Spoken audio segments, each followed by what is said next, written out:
โอ้ยนี่งามเนาะน้ำบ่บกเลยบ่น้ำนี่น้ำเปิดใช้โอ้เติมเลยต้องได้เติมมันบ่มีหลายบ่กบนี่ไหลจะเลี้ยงจักปีเลยปีป่ายนี่เพราะว่ามันก็ออกลูกเลยนะเลี้ยงซีบได้เลยนี่แม่นโอเคเลยนี่มีกบมีหน่อไม้มีปลามีหมักถั่วหมักแตงมื้อไหนสิเข้ามาเยี่ยมมายามใหม่พาทั้งน้องบี้เพิ่นเข้ามาพอดีว่ามีทั้งแม่เพิ่นให้เข้ามาเยี่ยมมายามเบิ่งแน่ว่าคือบ่เห็นลงคลิปลงหยัง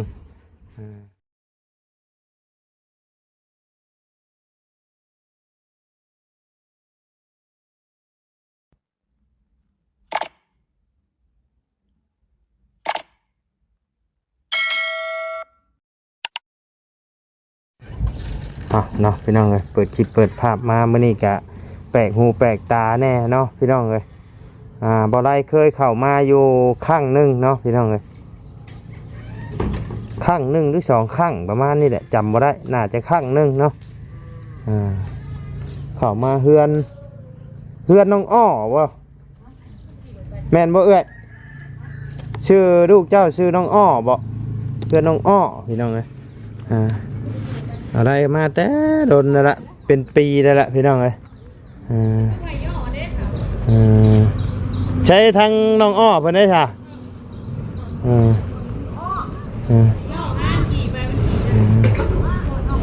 เอาก่อนอื่นก็กลับทักทายสบายดีเด้อเนาะพ่อแม่พี่น้อง FC เบิร์ดจุกูสู่คนเนาะเอามื้อนี้ก็ทั้งบ่ได้พาน้องบี้เพิ่นเข้ามาหาทั้งน้องอ้อเนาะ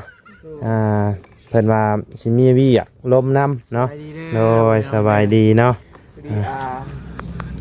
มีแม่ใจดีเพิ่นโดยโทรมานี่แหละว่าอยากมาเบิ่งบ่กบบ่เขียดทางเอื้อยเพิ่นนะโดยน่าจะแบบซื้อเขียดใหม่ทางเอื้อยเพิ่นเลี้ยงบ่อย่างประมาณนี้แหละโดยข้าวเนาะมาพี่ลืมกันนะบ่ฮะลืมกันละบ่ยังโยเอ้ยมาพี่สบายดีเด้อมาแต่ใช่น่ะมาแต่ลินขับรถเป็นอยู่บ่นี่เป็นเนาะอันพาอันว้าววี่เพิ่นออกไปเบิ่งหม่องเลี้ยงกบได้บ่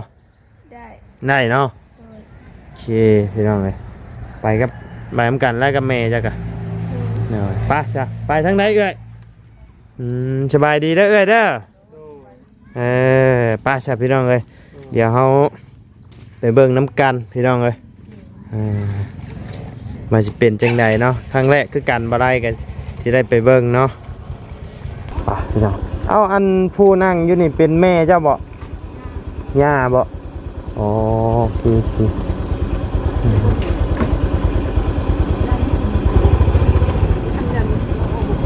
ฮะยันช่อนบ่แพ้แม่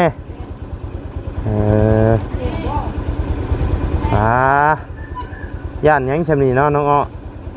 ลองมึงดูรถคันใหม่ไปพี่น้องเลย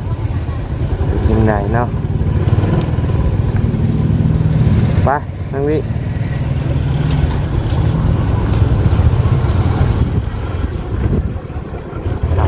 เรื่องเลยไปเบิ่งก่อนเนาะเป็นแน่ได้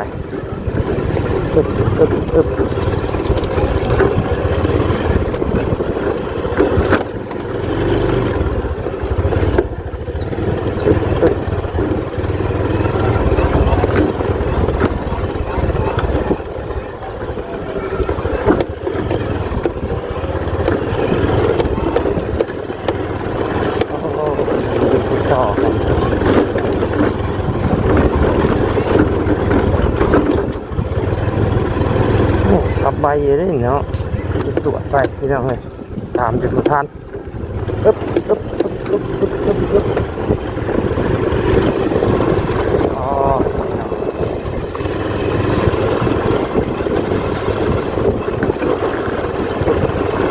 ทางไปหน้าน้องอ้อเพิ่นเนาะพี่น้องปุ๊บเบิ่งกันว่าไก่หรือไก่นะพี่น้องเลย ต้นไม้ยังลายดีเนาะงามดีพี่น้องเอ้ยต้นไม้อึ๊บ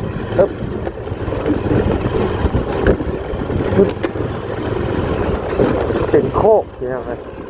ต้นไม้ใบไม้กำลังโป่งเขียวงามดีพี่น้องเอ้ย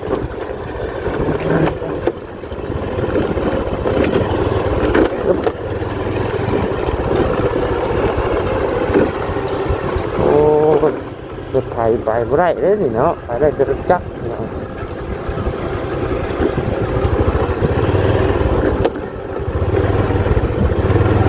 ฮึบฮึบฮึบฮึบฮึบฮึบฮึบ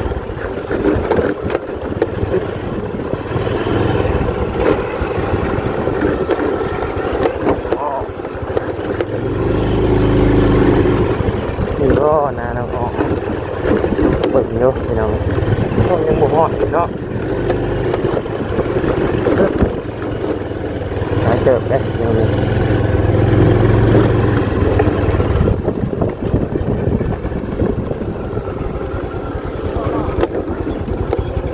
ฮอดแล้วบ่ฮะเอ้าคือลงยางย่านบ่ย่านตกห้วยบ่มันเป็นห้วยบ่นี่นะไอ้น่ะเอออ๋อโธ่ไปได้นี่ไปพี่น้องเลยฮึบฮึบอ๋อโธ่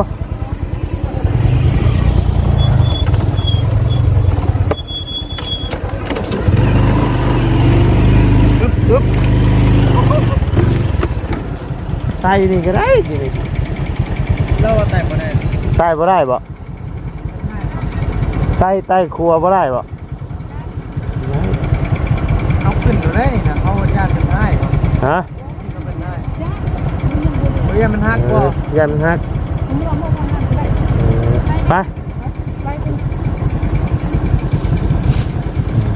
โอ้ใช่เลยเนาะใช่ทางมันนั่น พยันแต่รถคอยเหยียบน้ำไผ่นะเดี๋ยวนี้ เนาะมาแล้วมาเนาะ หน่อยอึ๊บอึ๊บอึ๊บอึ๊บอึ๊บอึ๊บอึ๊บอึ๊บนี่ทางทางสุดโหดเลย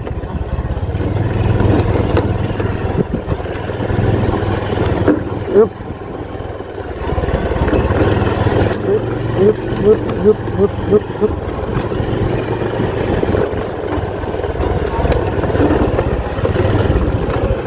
นั่นแหละโอ้เขียนหน้าแล้วอันนี้บ่ผมแม่นบ่ตัวนี้อันนี้บ่หลังนี่บ่โอ้หลังใหญ่เนาะโอ้สำเพื่อนหลังนึงไงนี่ทุกสิ่งเลยโอ้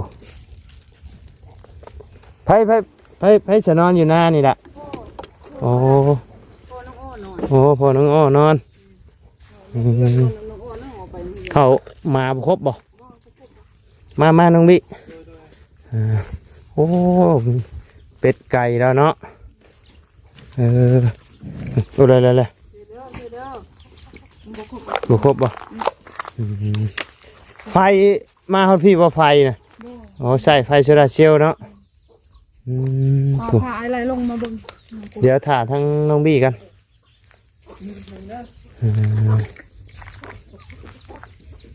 โอ้คักกะดีนี่เนาะบรรยากาศพี่น้องเลยอยู่ทุ่งไร่ทุ่งนาเนาะเลี้ยงเป็ดเลี้ยงไก่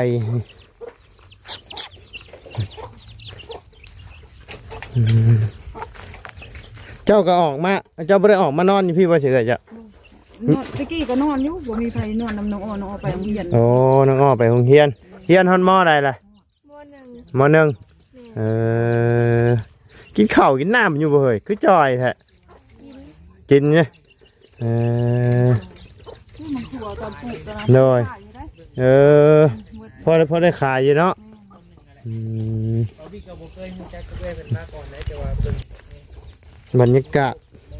ทุ่งไห้ทุ่งนาพี่น้องเลยเบิ่งซีเบิ่งทั่วกันถึงอยู่บ่นี่ สวยเนาะโอ้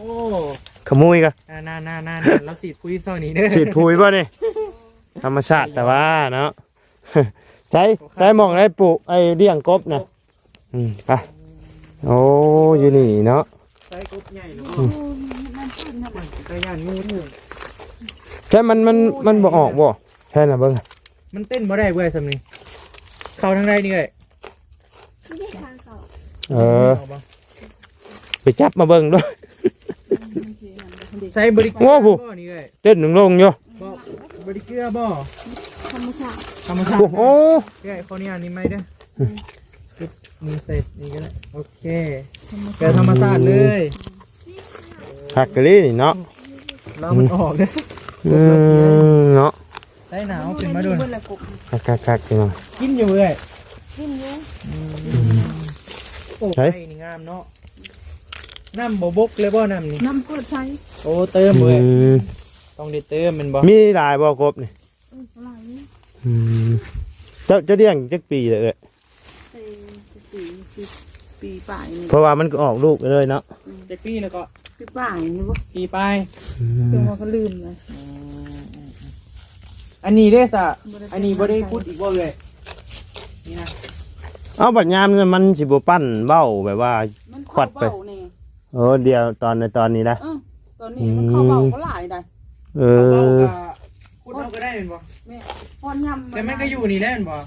เดือน7เดือน8แล้วก็มันออกมาเนาะ อืม กลางคืนนี่เฮาเยื่องไปป้าตัวเห็นตามันน่ะ นี่เดต้าเลยแม่นบ่ แม่นบ่ได้แถวนี้เนาะ แม่นบ่ โอ้คักเนาะดินเจ้าเฮาใส่ไง บ่อนออมหัวนี่แหละ เราไม่เลี้ยงน้องได้นี่เนาะ โอ้อันนี้ก็แม่นบ่เว้ยนี่อันนี้คือเลี้ยงกบบ่ แม่น พังนี่ก็แม่นบ่เอ มีบ่ อ ได้น่ะก็มีคือกันบ่ ก็นั่นน่ะเอาขึ้นมาโบนี่ได้ แสดงว่ามีแต่ในนี้แม่นบ่ โอ้เราเห็ดคักเนาะพังนี่อันนี้ก็แม่นเนาะ โอ้ล่ะ ก็เนี่ยเลี้ยงปลาตะกี้ เลี้ยง ใส่ปลา แต่ปลามันแล้วตอนฝนตกจังนั้นมันก็ มันต้องมีน้ำก่อนนี่ ไปนี่ ปลูกคักได้อะไร เนาะ คักเราเห็น แม่นแม่น นี่นะ โอ้ เป็นคลองใส่ไก่ไว้พี่น้อง เลยแบบเอาไอ้นั่นแบบมาแต่ไทยเพิ่นบ่นี่นะหรือ ให้ออกแบบให้ เบิ่งใน YouTube เออก ระเบื้องนี่ไผซื้อให้ก็ผู้ใหญ่บ่ แม่นผู้ใหญ่ใจดี โอ้ผู้ใหญ่เพิ่นชื่อให้ ไอ้ไรเจ้าต้องเฮ็ดแบบนี้เลยอยู่ อยาก หน้าเจ้า อยากเฮ็ดอยู่แต่ว่าทุนบ่มีอายกะ มายืมได้ไหม การแล้ว ถ้าฝนตกแล้วเห็นออกบ่ล่ะเดี๋ยวนี้มันอยู่ในหูในตาม เด้นี่หูนี่มาคุดนี่ก็พอ เต้ เด้ นนั้นเป็นจัก เนาะมันเต้นอยู่ ยังเรือฮอดบ่ประมาณ100 200โต ย่างอยู่ ประมาณนี้แหล้วเนาะเว้ย เพราะว่ามันออกลูกเลยเนาะ แต่ว่า มันฮักนี่เขาว่าออกมาแล้วมันกินลูกมันได้นี่ แม่นบ่ แบบว่ามันบ่ มันหิวเด้บ่มีอาหารกิน กินธรรมชาติ อันน่ะอ้าง มันบ่มีหัวหารเนาะ นี่ ไผนอนอยู่นี่เลย มันโผล่น้องออก โอ้ดิแผ่นโซลาร์เซลล์ โอ้ ได้น้ำได้ในได้ ได้ครบชุดบ่เนาะ ได้ โอ้ อืม คัก ใช่ค่ะทางอ้ายเราไปใช้ซะ จักเราไปใส่แล้วนอนอยู่ในห้อง เออ ใช้ผัวเจ้าบ่ อืม โอ้คักหลาย โอ้บรรยากาศคักอะดินี่เนาะโอ้คันมีทุนนี่บ่ได้อยากเฮ็ดแบบนี้แหละพี่น้องเอ้ยอยู่เด้อยู่ทงไห้ทงนาโอ้บรรยากาศคักพี่น้องเอ้ย มักไปนี่แหละ แม่นธรรมชาติดี นี่ยังมีอยู่บ่เอ้ยใช้ไฟเบิ่งได้ปะเอาไว้เจอไก่นั่นบ่ เสื้อไข่เสื้อ บ่ล่มใส่เนาะเห็นอะไรนี่ปลูกติดกัน ขุดเป็นร่องบ่ ลงบ่ แต่ก็เอาดินทมบ่เนาะอันนั้นเคาะพังนั่นก็แม่นบ่ที่เฮ็ดเป็นครอบไก่อะอันนั้นก็แม่นบ่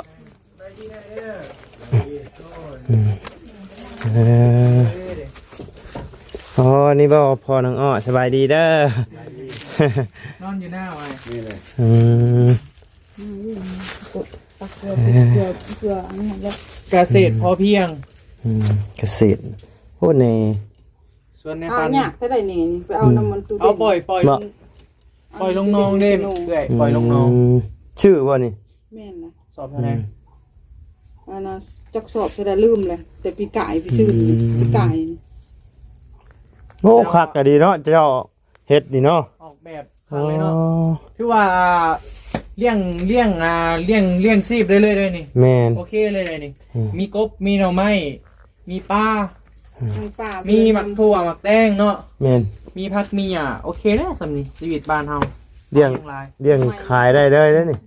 โอ้หน่อไม้บักลาย1ก้อนนะอันนี้มันคือเป็นหน่อไม้สีเหลืองเพิ่นเอิ้นหน่อไม้หยัง ไม่เสียงค หน่อไม้แซคำแพงบ่ ำกระบอกแพง แต่ว่ามันแซ่บบ่ นี่ก็ต้มนอกขาวนี่ หวานบ่ เออ หวานนะครับ ใช่เอามาเบิ่งดูหน่อยเอาเบิ่งดูหน่อย นี่เป็นหม้อ อยู่ในหม้อ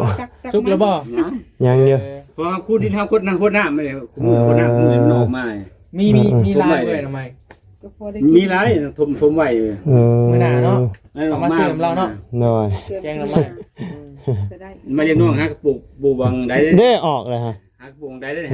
แม่นออกไว้ได้อยู่เฮือนคือกัน คูดน้ำเล่นแรงคูดน้ำเลย เออ นั่งก็สะดวกสบายเห็นบ่ไอ้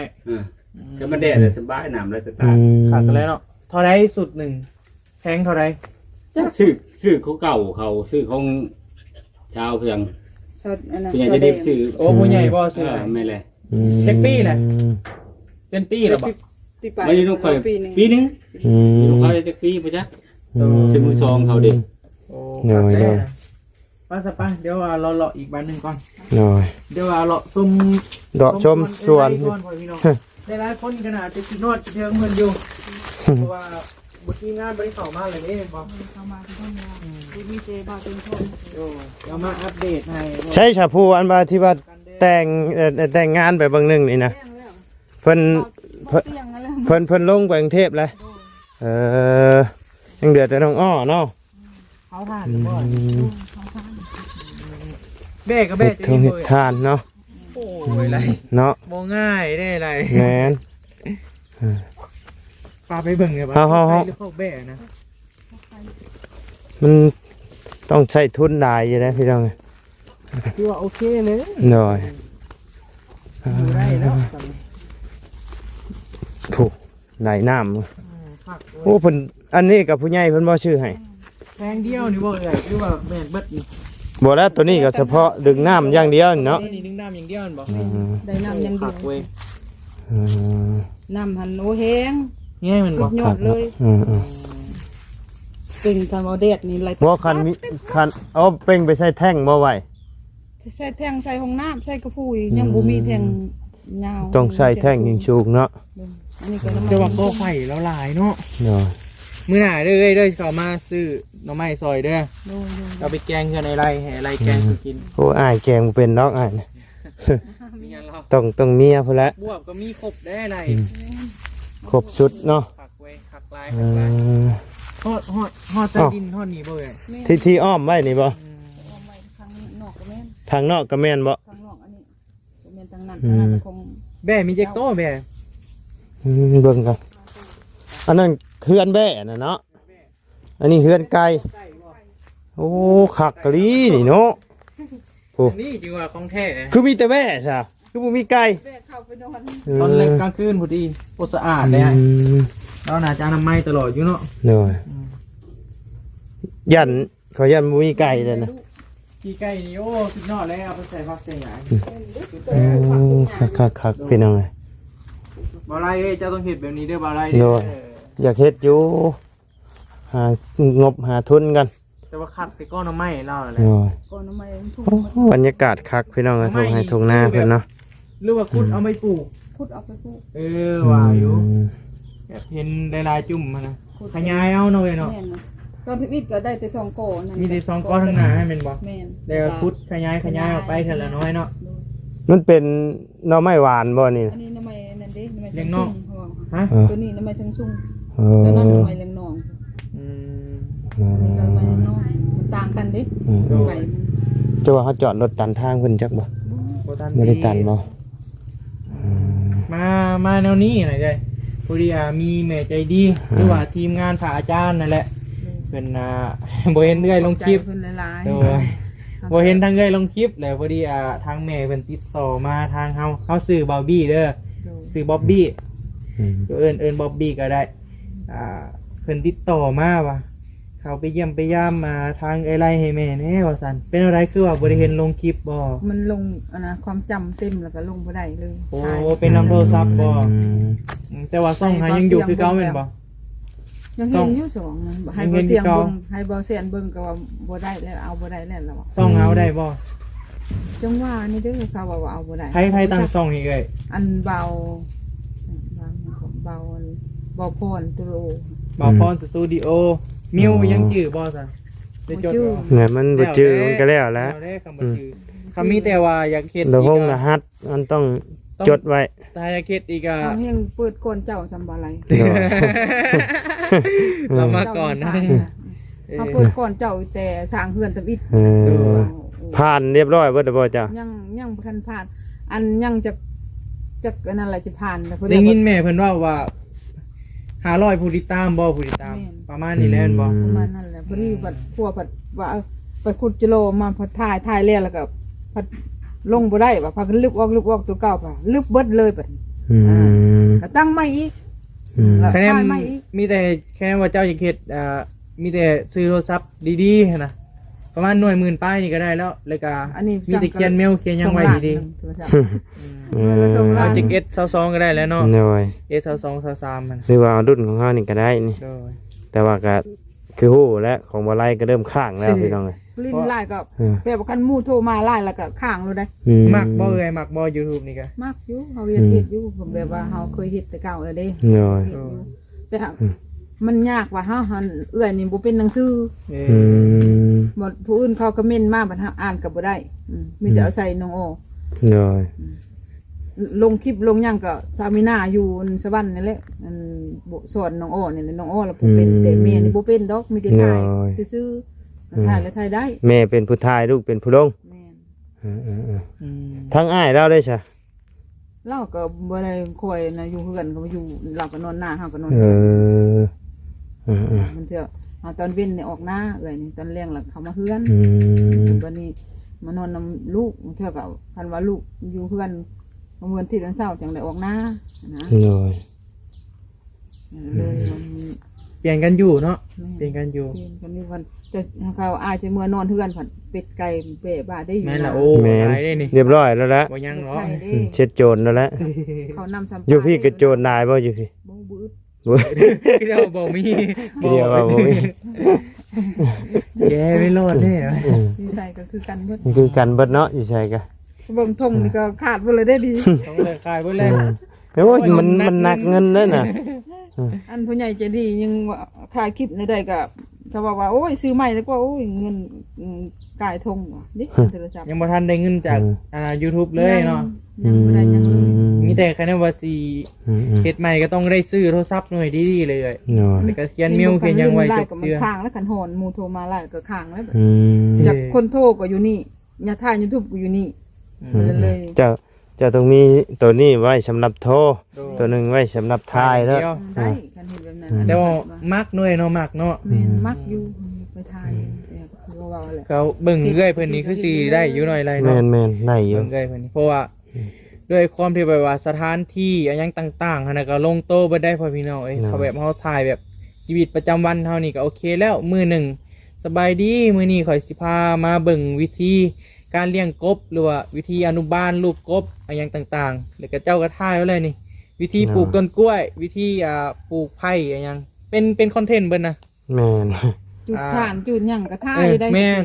ได้เบิด หรือรถเดินสายไฟ โอเคแล้วนี่สำหรับพื้นที่สำนีถือว่าโอเคแล้ว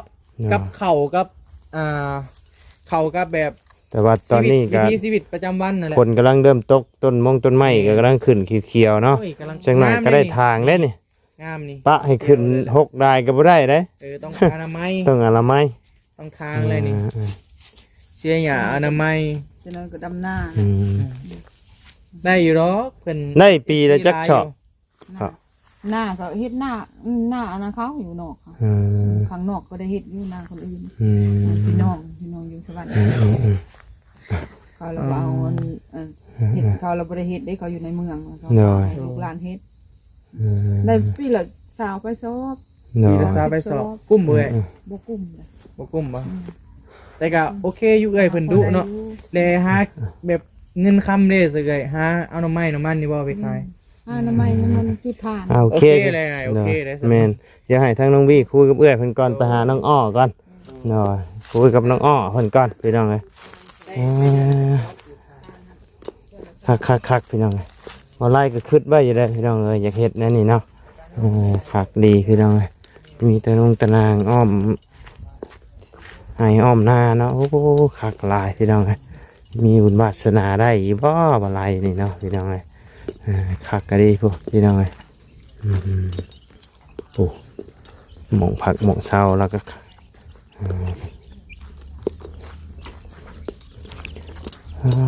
เถอะคักก็ดีเนาะหม่องผักหม่องเช้านี่เนาะบรรยากาศได้พี่น้องอันนี้ยังใช้ได้อยู่บ่ ใช้ได้มันบ่ได้ใช้แต่เฮิงแม่ห้องหายน้ำก่อน ฮะ หายน้ำก่อน ต้องให้น้ำใช่ก่อนบ่ บ่ได้ใช้แต่เฮิงเลย มีแต่ใช้นั่นเอาเนาะนี่ใช้ซบได้ตายบ่ได้ หน่อย ใช้หน่วยนั้น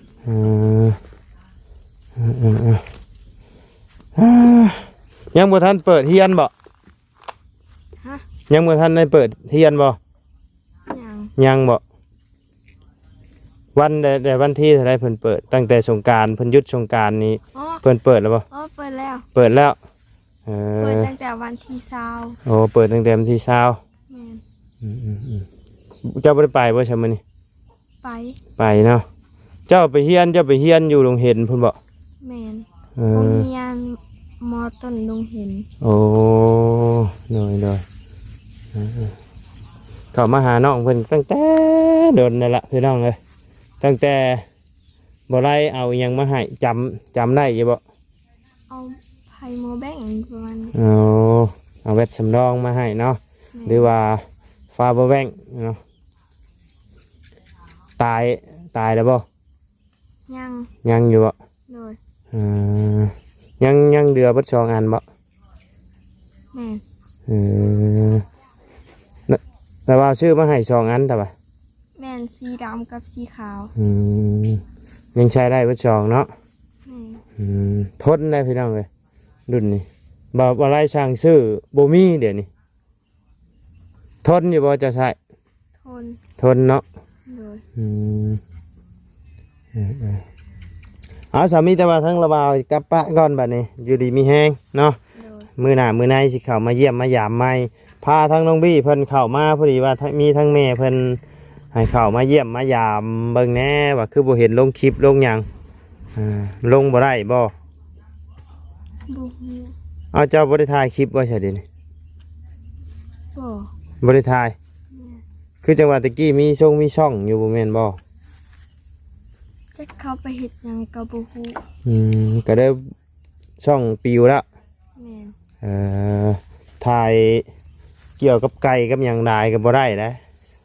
ช่องปิวนะแดงนะ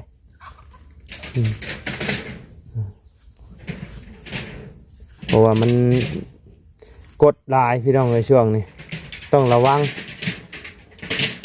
หลายอย่างเกี่ยวกับเลือดกับหยังนี่ก็บ่ให้ใกล้เลยขันเห็ดนะ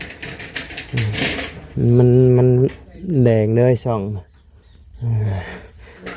ป้าซะกลับป้ากันเด้อบัดนี้เด้อสบายดีเด้อน้องเด้อเดี๋ยวป้าพี่น้องเอ้ยสำหรับคลิปนี้ทางบ่ได้ก็สิได้ขอจบคลิปปิดคลิปลงไม่เพียงสำนี้ก่อนเด้อพี่น้องเด้อขอบคุญขอบคุณพ่อแม่พี่น้องใน FC เบิร์ดจุกูสู่คนเนาะที่เข้ามาติดตามนะครับส้มทั้งสองบ่ไล่เนาะสำหรับคลิปนี้ลำลาเลยเด้อพี่น้องเด้อสบายดี